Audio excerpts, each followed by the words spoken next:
भारत जागृति के बानी रुकन तेलंगाना कानून साज काउंसिल कल्वकुंटला कविता ने अपने ऑफिशियल सोशल मीडिया हैंडल पर एक वीडियो जारी किया जिसमें वो मकबूल गुलकार थेलो विजय, पद्मावती, मोनिका यादव, सोमिया, भारत जागृति कल्चरल डिपार्टमेंट के कौमी कन्वीनर कोदारी श्रीनू के हमरा गीत गाते हुए नजर आई। कविता ने रियासत के अवाम से सोशल मीडिया प्लेटफॉर्म्स पर भारत जागृति को टैग करते हुए अपने पसंदीदा बतकम्मा नगमात को पोस्ट करने की दरख्वास्त की। इसके अलावा एक फोन नंबर जारी करते हुए अवाम से दरख्वास्त की गई है कि वो इस नंबर के जरिए व्हाट्सएप पर अपने इंदराजात और तजावीज़ात पेश करें।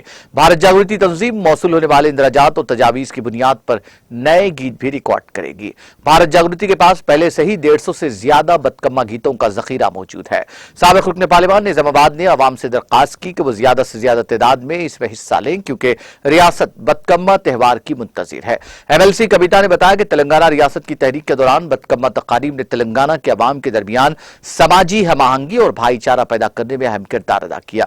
वाज़ेह है कि बीआरएस कायद हर साल दुनिया भर में तेलंगाना शहरियों के हमरा बतकम्मा तकारीब में शिरकत करती और मनाती नजर आती हैं।